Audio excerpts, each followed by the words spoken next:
Pues bueno, seguimos aquí en Análisis Superior y pues bueno, para mí es un gustazo como siempre platicar con Alexis Milo, analista económico y un gran invitado de la casa. Alexis, ¿cómo estás? Muy buenas noches. Hola, querido Paul, buenas noches, ¿cómo estás? Muy bien, muchas gracias. Yo contento de platicar contigo, escuchar ahora sí que tu perspectiva económica, mi querido Alexis, sobre el paquete económico 2024 que por ahí comentaban hace unos instantes en esta comparecencia que se hizo en la Cámara de Diputados, que vendría una transición financiera ordenada y que le va a permitir a la siguiente administración tener recursos para iniciar un programa económico que consolide la estabilidad y el crecimiento inclusivo. Y yo me pregunto, pues sí, pero es más deuda, ¿no, mi querido Alexis? Así es, Paul, mira, es más deuda y es un déficit más grande, pero mira, yo vería el programa económico en una perspectiva para toda la administración, ¿sí? Mucha gente dice, bueno, es que al principio esta administración tuvo una mayor disciplina fiscal, un menor déficit, etcétera, y eso pues lo que hizo es que creciera menos la deuda y eso es cierto. Sin embargo, hay que recordar que en los primeros años de esta administración pues hubo muchos ingresos extraordinarios, sobre todo los recursos que la administración sacó de los fideicomisos. Hubo también pagos de empresas que tenían adeudos fiscales, que de alguna manera apuraron el pago de estos adeudos, etcétera. Es decir, lo que llamamos fuentes no recurrentes de ingresos, es decir, fuentes no regulares. Ahora, en este último año, entre que ya no están esas fuentes de ingresos no recurrentes y entre que es el último año de la administración donde todos sabemos que siempre pues hay una política fiscal al menos un poco más expansiva, pues yo creo que es natural lo que estamos viendo. Yo creo que sí es un presupuesto pues más expansivo, pero yo no creo que sea realmente una gran desviación respecto a lo que habíamos visto antes. Lo que pasa es que antes a los datos les ayudaban estos ingresos que acabo de mencionar. Pero pues creo que la deuda, como bien se mencionaba la Secretaría de Hacienda, pues la deuda va a terminar por debajo del 50% del PIB. Creo que es una expansión fiscal, pero que tampoco es exagerada, sobre todo pensando que es el último año de la administración. Y creo que además, pues en términos generales, el tema de las finanzas públicas todavía no es un asunto apremiante. Sí creo Claro. que debe preocuparnos la tendencia, pero creo que no es apremiante y creo que en ese sentido pues no veo un problema de cierre de sexenio para las finanzas públicas. Y que además, como lo hemos comentado muchas veces en este espacio, Alexis, pues no hay, a veces la deuda no es mala, ¿no? O sea, a veces hay deuda que es buena, que ayuda a hacer un colchoncito para la economía mexicana, que si vemos los números con los que vamos a cerrar este año, pues son muy buenos números respecto a lo que van a tener algunos otros países. Y yo creo que la legalidad de la ley de ingresos, que también se debatió por el tema de que si había un mayor endeudamiento, que si los pasivos se van a elevar solamente un año y ya en 2025 el déficit bajaría, pues creo que son, como bien dices tú, todos estos reacomodos que se están haciendo al final del sexenio con el objetivo de que la próxima administración que llegue, ya sea otra vez el partido en el poder o que llegue la oposición, pues se tenga una transición un poco más ligera, ¿no? Así es, mira, realmente yo creo que el balance general de la política fiscal es que se mantuvo cierta disciplina.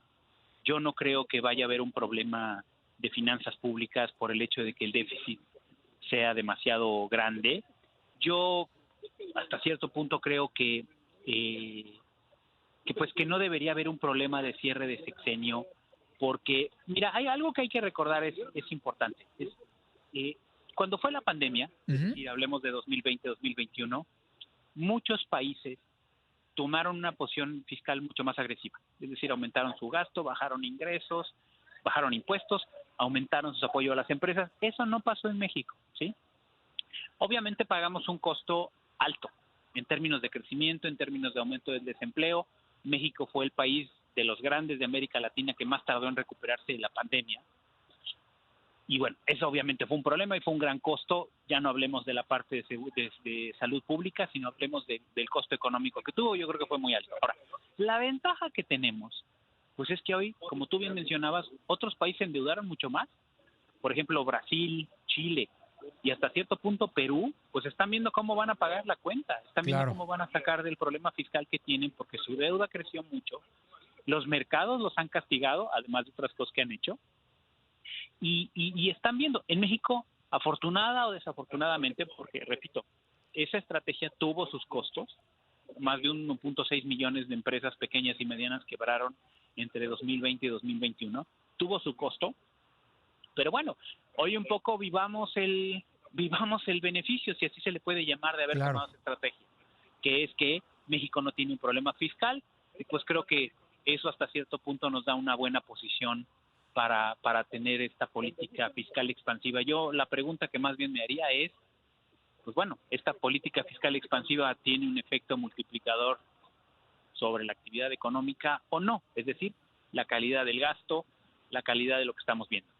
No sé, Alexis, y cuál es tu opinión, tu perspectiva económica sobre el tema de que, pues bueno, cuando se crea este presupuesto de ingresos para el próximo año, pues no se tenía en cuenta lo que está sucediendo hoy actualmente en el mundo, que es esta guerra entre Israel y el grupo terrorista Hamas, y no se tenía en cuenta que el barril, por ejemplo, de petróleo podría llegar hasta $150 si esto va escalando, y como siempre hemos dicho, ¿no? Cuando suben los energéticos, hay un golpe fuerte en los precios, en la inflación, pero también hay ganancias para los que venden petróleo y en este caso México podría tener una ganancia extra, ¿no?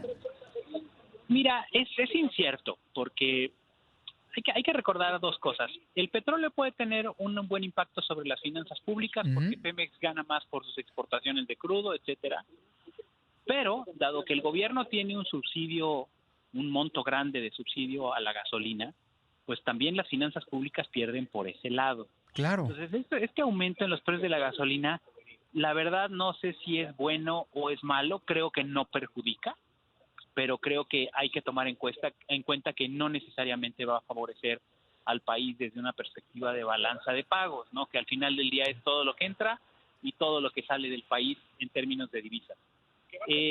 Yo creo que el efecto neto de este conflicto árabe, más bien entre Hamas e Israel, puede tener sobre todo un impacto negativo sobre nuestro país, pero en términos de que aumenta lo que llamamos la aversión al riesgo, es decir, los inversionistas se asustan un poco, se van a activos más seguros, un poco tienen más temor de ciertos países o de invertir en ciertos países que no son desarrollados, que no son más estables, y creo que eso podría, junto con las tasas altas de interés, pues hacer que salieran más recursos financieros de nuestro país. Entonces, nada más un poco para poner todo esto en perspectiva, creo que lo del petróleo puede ayudarnos un poco en el margen, no tanto por el subsidio de la gasolina, pero pues habrá que ver también si esto no es negativo en términos del aumento en la aversión al riesgo y los capitales que pudieran salir de México hacia adelante. Claro. Alexis, pues bueno, dentro del el presupuesto y la ley de ingresos, pues como lo ha llevado a cabo esta administración, pues no se habla de un aumento a los impuestos, no hay un aumento en la miscelánea fiscal, pero mucho se ha comentado que la próxima administración que llegue, pues sí tendrá que hacer algún tipo de reforma fiscal para poder pues subsanar algunos huecos que puedan quedar por ahí bailando, y no sé cuál es tu opinión al respecto sobre ir pensando ya en una reforma fiscal, Alexis. No, totalmente de acuerdo, Paul. Mira, no se avanzó en un fortalecimiento de los ingresos tributarios en esta administración, no se avanzó. Se cobró a algunas empresas que tenían adeudos, etcétera, y pues eso es bueno, pero no se avanzó en una reforma fiscal. Por otro lado, se aumentó el gasto en algunos programas que además, programas sociales y que bueno, se pusieron en la Constitución, etcétera, pero hay que reconocer que es una fuente de gasto importante y donde habría muchas resistencias para retirar ese tipo de programas y pues qué bueno, ¿no? Son programas que creo que pueden ayudar. Pero también hay que tomar en cuenta que hay presiones de gasto que vienen para arriba. Sobre todo las pensiones. Una quinta parte del presupuesto federal se gasta en pensiones y esto va creciendo. Y además, pues estamos esperando que por los próximos 2 o 3 años las tasas de interés sigan altas y por lo tanto el costo financiero. Entonces, sí ha habido un deterioro, sobre todo te diría cualitativo, gradual de la situación fiscal en México. Y si a esto sumamos las presiones adicionales de gasto, es indudable que la próxima administración pues va a tener que hacer una reforma fiscal.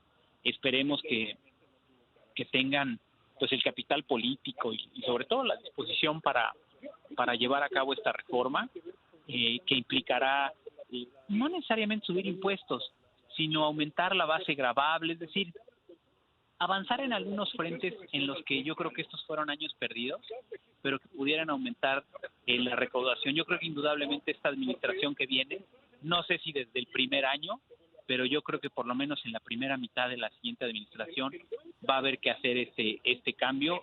Yo creo que es algo necesario y creo que ojalá lo reconozcan desde el principio, ¿no?